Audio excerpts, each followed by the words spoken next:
Monday, September 15th, and we are going to call this Port Authority meeting to order. And roll call. Roll call, please. Here. Here. Here. Here. Here. Here.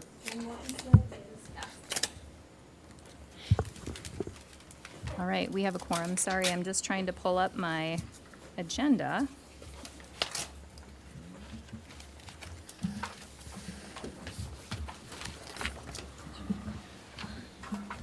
The Wi-Fi's not working.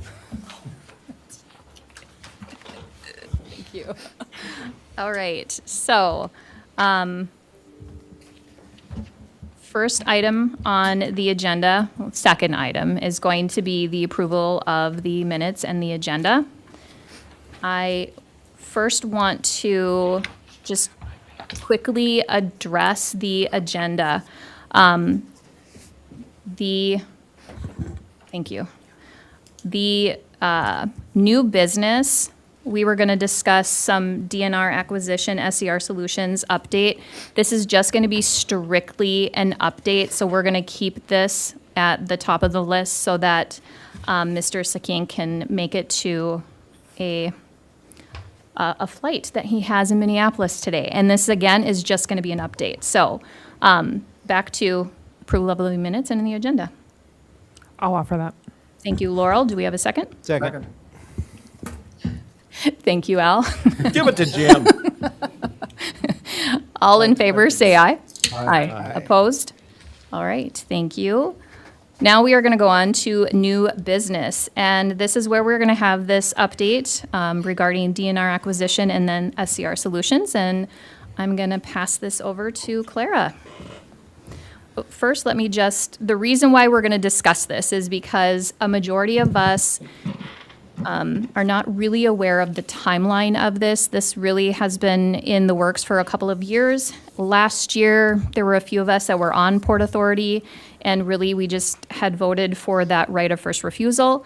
And so I thought, in the best interest of everybody, let's bring this to full transparency and everybody's kind of up to speed on what's been happening now for 2 years. Thank you. Yeah, thank you, Madam Chair.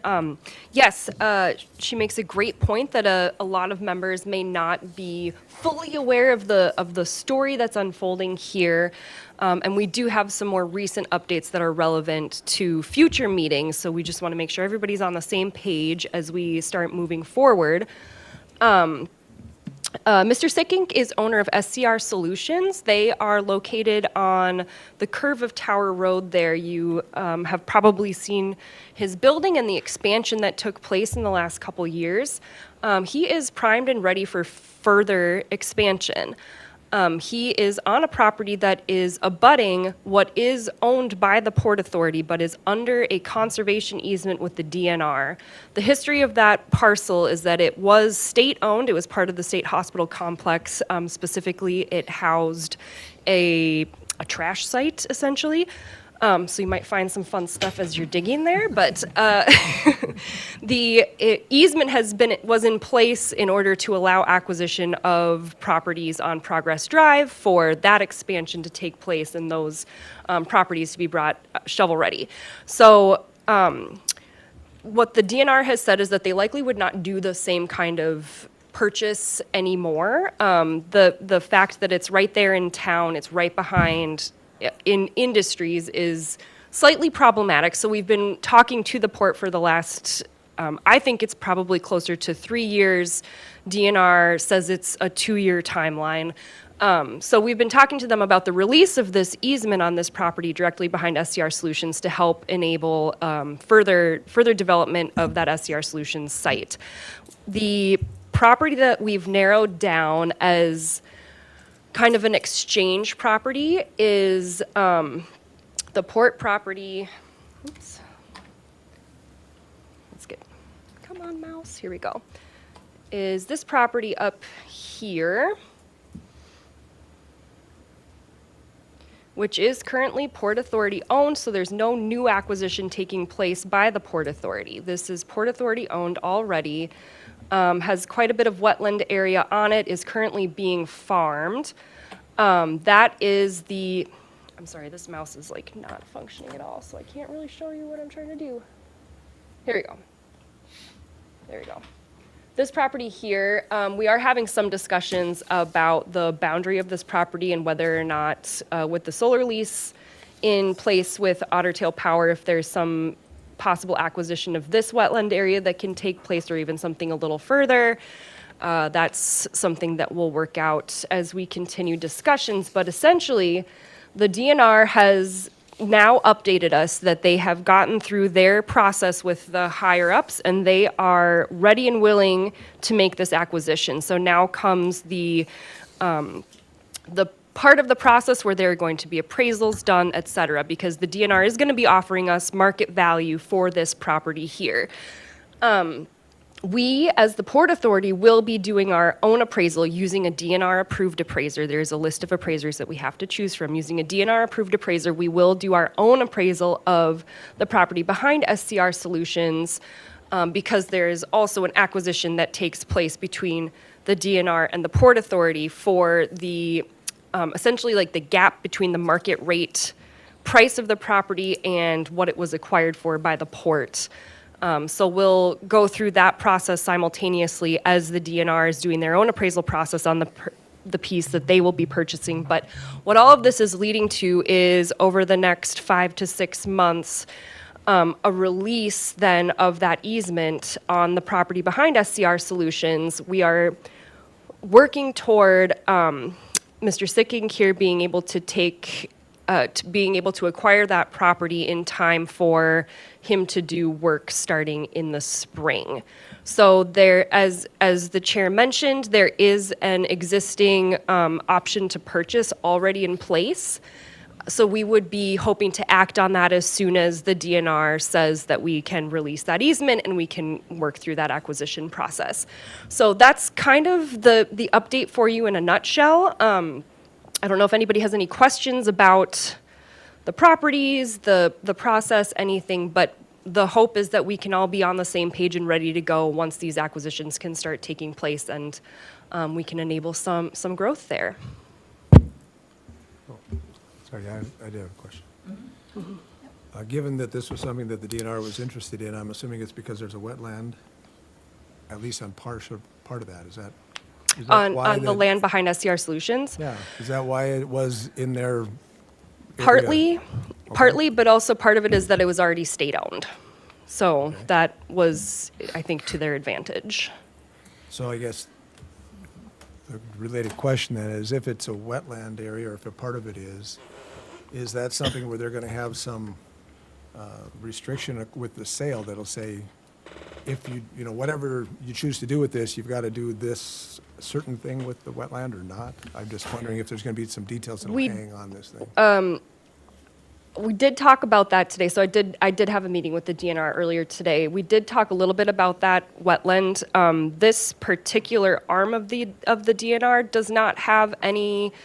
They cannot tell someone how they can or cannot interact with a wetland. We do have wetland management area in our city code that would likely come into play. So there will be a delineation that takes place around that wetland where, yeah, there won't be any development, but it's, where are we here? I guess a simpler way to phrase the question is, once he owns this land, can he just fill it and build on it if he wants, or is there going to still be some limits? There is an option, so it's a complicated answer. So I understand. yes, he could leave the wetland as is and simply abide by this delineation here and any kind of setbacks that would come to play, or there are options with the DNR to fill a wetland. It does require payment. But that wouldn't necessarily be part of this transaction. It would just come No. afterwards. Correct. Okay. As long as he's okay with that and we know that's coming. I didn't want it to be a surprise after the fact. Yeah. Yeah, and it's something we can Yes, continue Laura. to discuss. Okay, I might just be completely confused. So I'm new to I'm one of the people that's new to this, so sorry if everybody else knows this. So this land that, the lease at Otter Tail Power, that's the lease we just did this year, right? Right. So did we get, like, did DNR, like, were we supposed to lease? Is that okay? Like, are they okay taking land that we leased, or should we not have is that a complication here, or how does that play in? Depends on how you look at it. So they do not have any agreements with us currently, the DNR. There's nothing in place saying that they have any right or ownership over any of these acres. Okay. So the port was perfectly within its right to lease that property to Otter Tail Power. They may have wanted to acquire some of that property, but again, there was no letter of intent, anything in place to preserve that. And when we're looking at, if you're looking at it kind of the old way, where it's almost an exchange of properties, this is a 26-acre property. This one right here, the easement we're releasing is only Like 8 8, acres. right. So they're getting plenty of property out So of this this. shouldn't impact the Otter Tail Power lease in any way. We'll have a discussion with them about if they're willing to change some of those boundary lines, but no, my understanding from the DNR is that they're willing to look at the boundaries and adjust. They have approval from the DNR for acquisition all the way up to here. But we'll continue discussing what that actually looks like, because they are aware that that lease is in place. Right, of course. Yeah. Is there any other? Madam Claire, thank you. How many acres is DNR interested in? So the section up here is 26 acres. And then if we go with the line that's drawn here that they have gotten approval for acquisition for, that's a further 18 acres.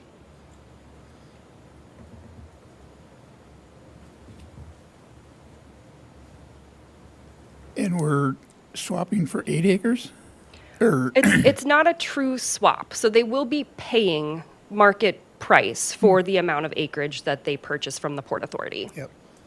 But yes, the existing easement is on an 8-acre parcel. Madam Kildee, I'm in the same position here. I believe that this is for the benefit of a local business. I appreciate that, but I don't know why we're selling, that in essence, 26 acres for 8 acres. If that property were something more to us, holding on to it, should it be 8 for 8? I don't know. And again, we have to clarify the lease. So, out of discussion, I have some questions, but we'll carry on. Thank you. Madam Chairman, I have one other follow-up question. I understand we need to help get you the land, so that works. But I'm trying to figure out if this is the best land to give, and I'm guessing the DNR and you have exhausted all options. What are other potential development options for this land that we're looking at? I'm going to say swap with quotations. It's not a swap, I understand that. But what are the other things that could be done with this land, or purposes it could serve the city or development for an economic purpose? Just This- clarification, are you talking about the 26 acres? The 26, not the Okay, 8. Not the 8. The 26 we're looking to get rid Right, of. because as a reminder, that 8 acres, there's no access to it. Right. So I just want to remind, everybody, that 8 acres, there's 0 access to it. And The which only is, access is off of Mark's current property. right. Yeah. Okay.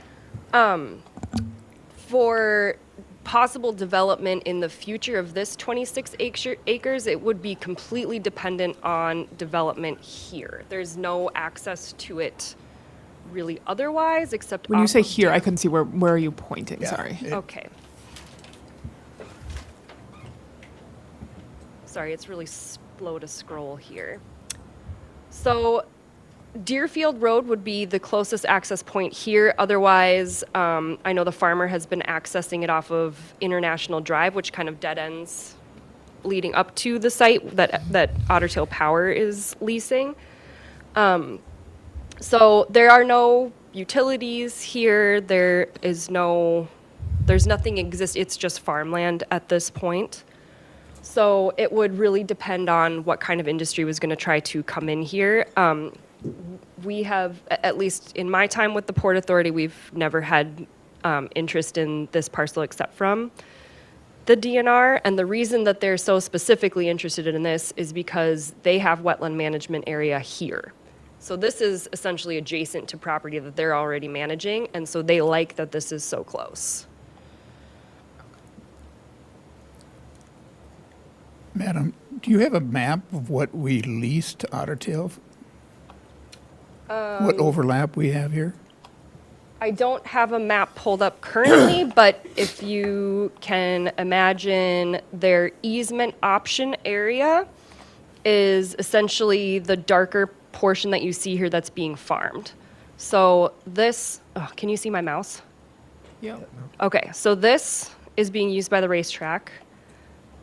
Otter Tail Power is leasing this, is leasing the rest of the parcel, and their easement option area is this piece here.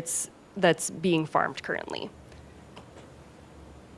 So is the racetrack land in play with this too then? No. Okay.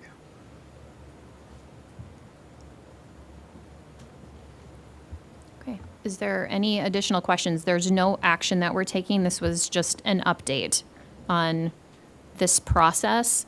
As like I said earlier, a majority of us are new to this. You want to mention the three maps that the DNR want? We did talk about that a little bit. So they're, what would you like me to say about it? Well, the fact is the DNR want three different maps. So Yes, we're providing them with shape files for 3 different options that they would then be, they'd be surveying this full amount, and then we'll provide them with maps of 3 different acquisition options, and we'll discuss those with the DNR to finalize the amount that they'll be requesting or acquiring. What are the differences? If we're giving them the maps, we're outlining the land we want to give, or what are we doing? Yeah, I suppose we're outlining what could be available in conversation also with Otter Tail Power. So right now, the parcel that could be immediately available to them should the port choose to release it would be this one. This is not in any kind of lease agreement. It is adjacent to the wetland management area. As I mentioned before, they had been looking at a potential acquisition that could go down here, that further 18 acres beyond this 26 acres. If we work something out with Otter Tail Power where they release that from the lease, then it could be open for the DNR to acquire that further 18 acres. However, we have also been in discussion with them in years past of just acquiring this wetland area here, which would be outside of Otter Tail Power's easement area, but still within the lease area. So it would be a decision made in conversation with the DNR and Otter Tail Power about what is the best option going forward. But the DNR is doing an appraisal on this whole piece here. So we'll provide them with maps that then their surveying team can write new legal descriptions for, and then those legal descriptions are what the appraiser would use. Okay. Madam Chair, one follow-up. Is it possible for us to say we don't want to release the Otter Tail Power land? Because I would assume if we don't release that, then if we release that, we're going to lose some rental revenue off of that over time too. And when we looked at that, that was one of the goals of having that lease revenue. So, I mean, part of me is just new to this, thinking maybe we don't want to give up that Otter Tail Power land and renegotiate that. Maybe we should stick with keeping that. And they are aware that the port gets to make, I mean, you get to make that call. They had been working with a city staff member very early on in the process in 2023 to kind of come up with some of the layouts that they've been looking at. That member of staff did not represent the Port Authority. So the Port Authority has not agreed to any of this acreage at this point. It's going to come down to getting the request from the DNR and making your decision from there.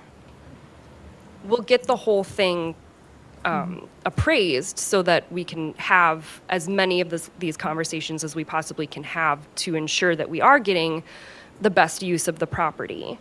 But at the end of the day, this is port land that you get to determine if you release or not. Okay, any other? Yeah, Ms. Beck, I appreciate it. I know I'm late to the party here today. I apologize. But is there any other option legally that has been discussed to release that easement from the 8 acres behind Mr. Sickig's property other than to exchange land? It has been discussed, and no, there is not another option. Okay, and we know that from Rolf or from, more of a, how do we know that option, that We legal know one? that So we from know. Rolf, and we know that from the DNR. Okay. And the DNR is not asking for 8 acres for 8 acres? They're trying to take 20, 30 acres for 8 acres? Is that kind of what I'm seeing here? Well, it's not a true exchange, so they would be purchasing at market price any of the property that they'd be acquiring from the Port Authority, which would then allow them to remove the easement. Okay. So we're not trading anything per se. It's separate. It's a separate acquisition that then allows them to take that conservation easement off. And who's driving the size of that? Are we driving that, or are they driving the size of the purchase that they want? My belief is that the size of the purchase has really been driven by the DNR at this point and aided by city staff back in 2023 when some of those discussions were happening. To try to make the deal happen, I would imagine, with Yeah. it. Okay. Do we have an agreed price on the 8 acres, an agreed price with the buyer on the 8 acres? No, not yet. He's been waiting to be sure that he can even acquire this property, and I think it's only been about a week and a half since we've heard from the DNR that they are go and they will acquire this other property from us. Okay. I heard Madam Chair say there was no other access to the 8 acres, and correct me if I'm wrong, but the city owns a piece to the west of Mr. Sickig on the other side of Cullen's, or the other side of the hardware store there. Is there access through that to that 8 acre piece? Can you go through there to get to it from city land already or not? I think it makes the piece more valuable and maybe used in a different way, or maybe some leverage with the DNR. I saw that on the county maps too. Right. Am I in the right spot here? Yes, here we go. You cannot, are we talking about this property here? No, I'm talking the Port one, property? go down to where Sickig's is there, Yep. go over one more will be Fergus Hardware, Yep. right? And then the next piece over should be city land that abuts up to that 8 acres. So it looks like if we had the ability, we have the ability to come off of the street, go through our property into that property, which we already own as well. So there is access to it. Sure, yes. Okay, I just wanted to make sure. Madam, in closing, I would just hope that in the future, at our next meeting on this, we get corresponding maps overlap with what Otter Tail Power is leasing. Obviously, we'll have some appraisals at that time. I agree with Councilperson Kildee that I'm not really interested in, swapping land, trading land, selling land that's revenue producing. So I think once it becomes more clear at the next meeting, I'm willing to move forward in the event of helping the SCR, but there's just not enough information here today. Thank you. Yeah, no actions being asked of you. This is just informational to get us all on the same page so you know what the discussions have been and what will be coming before you in future meetings. Mrs. Beck, what do you think the timeline is for this to see where we're at, where we can make a decision? It'll come in phases. So the first phase is going to be appraisals. I will be coming back to you with a request to seek an appraiser for the property behind SCR Solutions. It needs to be a DNR-approved appraiser, and then that appraisal will help us work through a process with the DNR in which we get a price set for us to then acquire the easement, which is essentially is closing a gap from the original purchase of the property, in which we purchased land from the state that was not market price based on the easement. Okay, all right. I do think Councilmember Mortensen has a good point. When we go through that appraisal process, I think it's imperative that we do communicate to the appraiser that it's not landlocked, because that access point changes the value of that Yeah, property. and they'll come to the property. Right, I they'll would see think, it, right, yes. But we just need to communicate we have willingness there. I think this appraisal though is only on this initial appraisal is only on the value of the conservation easement. Oh, This is not an appraisal on the value of the land. okay. And that would be different when you come to sell it to SCR. That appraisal, because the city or the Port Authority purchased the land from the state, but did not buy the easement out. So we didn't buy the easement out. So the easement came with the land. And what the DNR is saying is that you paid a discount, so you have to pay the gap between what you purchased and the value of the easement. So this appraisal will be just on the easement on that 8 acres to get a payoff. Essentially, you're paying off the DNR. And when you pay off the DNR, then, as you say, then the land actually has more value. Today, the land really doesn't have a whole lot of value because it's got a DNR easement on it, so you've got to do anything with it. So once we get that number, then that would roll into valuing the land then as a piece of industrial commercial land that can be developed. And then we'll have to have another appraisal done to kind of establish the value for selling it to SCR Solutions.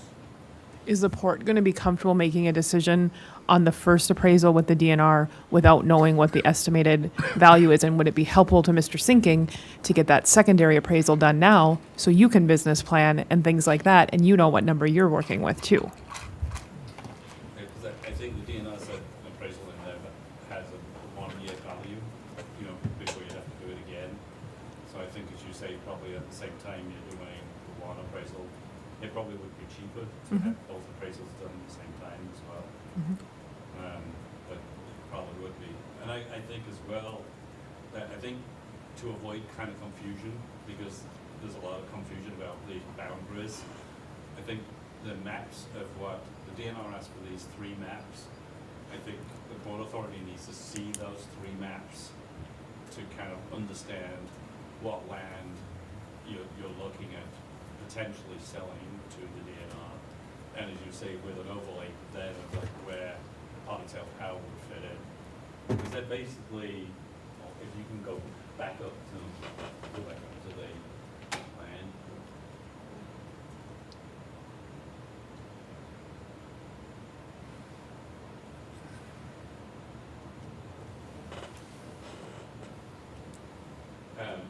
The DNR owns this.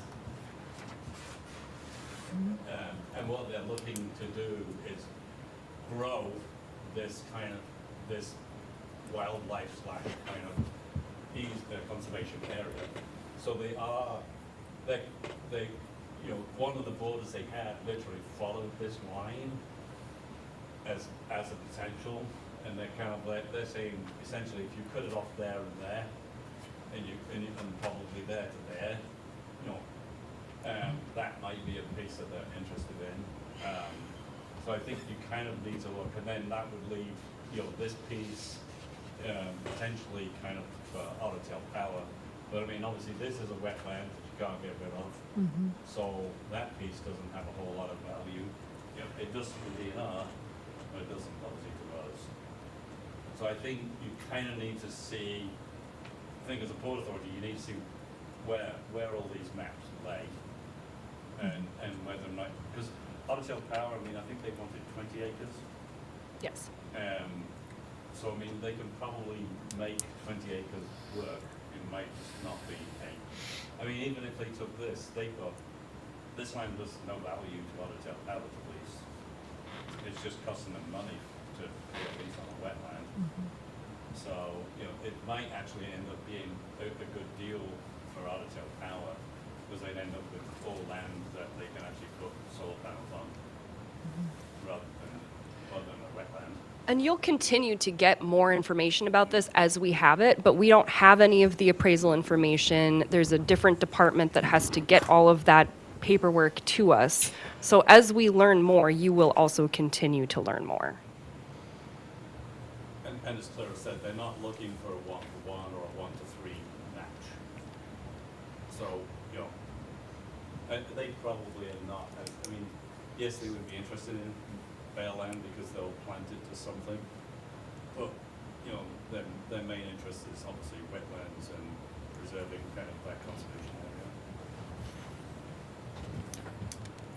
area. Okay. We are going, Catch a flavor. Yeah. I don't mind just interjecting. sure, absolutely. Guys, Mark Sickink, I appreciate you taking a second here. As Clara said, we've been at this for a while, so SCR chose to come to Fergus Falls based on some economic development discussions back in the day, which really revolved around that portion to the north of us. We were manufacturing outside of city limits, and manufacturing is very simple. You need a building. I mean, you need a lot of water. You got a little commons area, and then you just need a building and some power. So we came to town. Business has gone well. Looked at the addition, chose to invest in that location based on the opportunity to go to the north, and quite honestly never would have put that addition on there without the possibility of going to the north. We were told at that time that that land was available. There's 8 acres right here. Just look at it. You know, you can grow right here. And to gauge our growth a little bit, we're running 35 to 45% growth over the last 3 years, and we're just having a blast. I pattern off of a number of businesses in our neighborhood out of Alexandria, Detroit Lakes, and we've got some unique identifiers that I think put us in a position to outpace those guys. We're growing well. So a little bit of a short-term and long-term view here. Short-term, we've got a problem. You guys that are in business, I know a number of you guys are, you've got a window to capture market share, and that market share will leave you, right?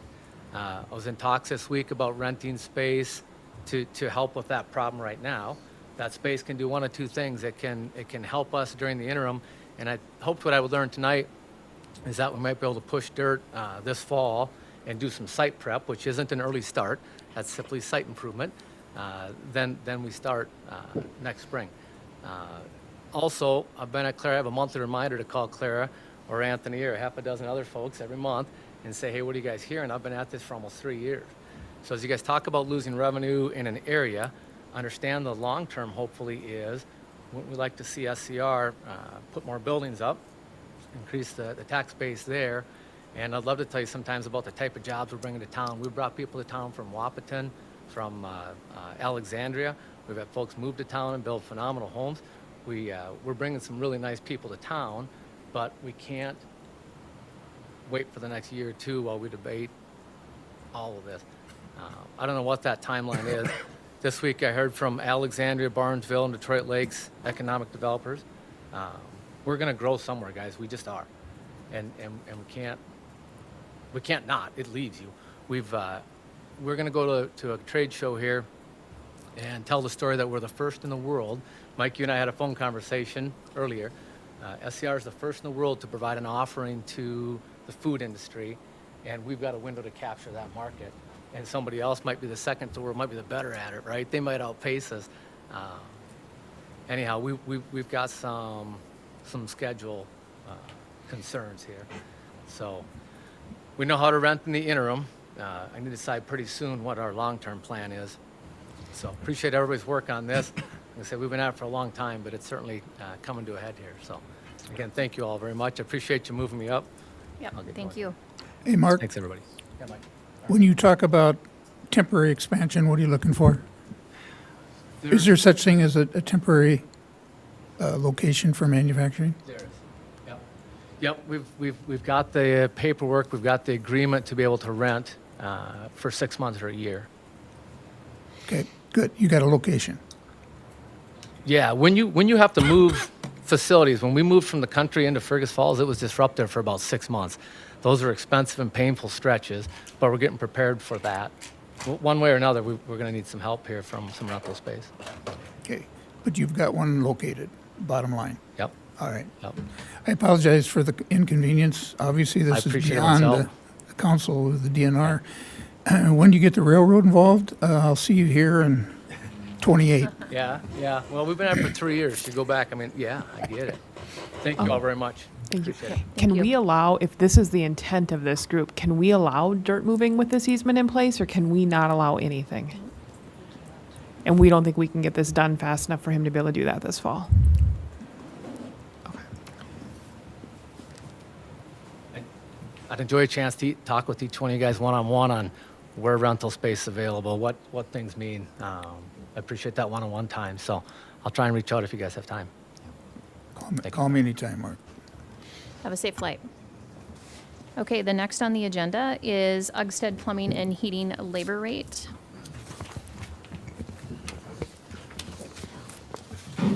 Thank you, Madam Chair. The Port Authority owns the Community Behavioral Health Hospital on Alcott Avenue over by the roundabout. Ugsted Plumbing and Heating has had an agreement with the Port Authority since 2009 to provide them with some key services. They are on call for plumbing-related concerns. They also do the monthly maintenance on the generator, which is a requirement of the state contract that's in place there. They have come before the Port Authority several different times since 2009 to do kind of just regular rate increases to keep up with the rest of the rates that they're getting. We are still lower than, we're offered a lower rate from them than maybe some of their other contracts, which is just kind of a testament to the relationship that's been in place since 2009. But they are requesting a new increase. And just as a reminder, while the Port Authority is the landlord for that building, we do all of the upfront payments. We are reimbursed by the state every year fully for any costs that are going toward the CBHH. So the request tonight is to approve an amendment to their current contract with us, approving that rate increase for them. I'll offer that motion. Thank you, Scott. Do we have a second? I'll second. Thank you, Jim. Do we have questions or comments? I guess, Clara, is the CBHH aware of this rate increase? Okay. Yes, they are aware, and they are I do have a letter from Ryan Lanou, who does all of their management for the facilities there.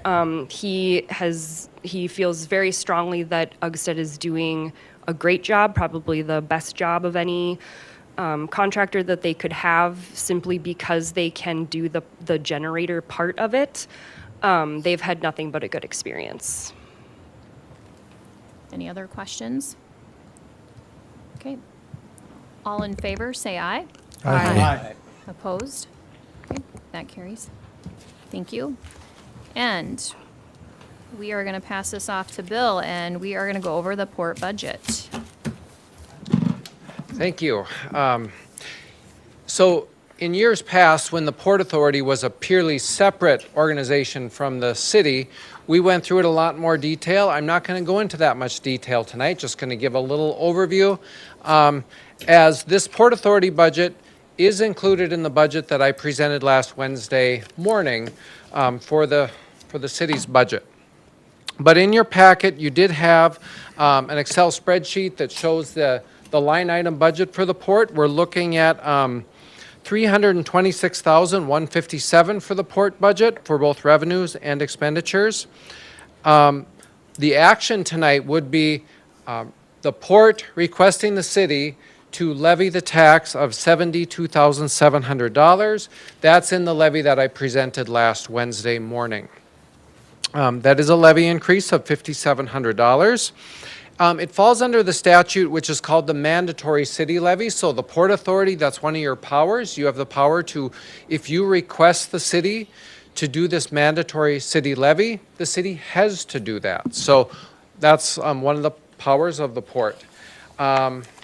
Within that mandatory city levy, it is 0.01813% of our estimated market value, which you could, as a port, go up to about, I just calculated right before this meeting, $317,000 if you chose to. So, but we're looking at $72,700. So, levying there what we need to support the operations. And that 72.7 that's to support the general operations of the port. Also within the port, you'll see the rental revenue. And of course, there's some of the farmland rental we've talked about in this previous presentation, but the bulk of that being for the CBHH facility.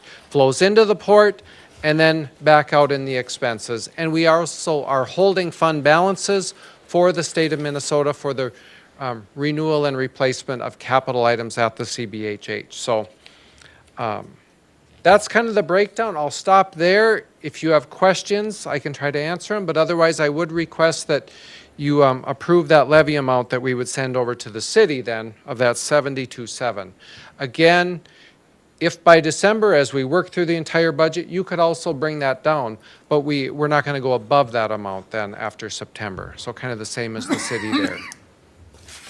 Thank you. Do we have a motion to request the city to levy $326,157? Nope, levy 72.7. Sorry, 72.7.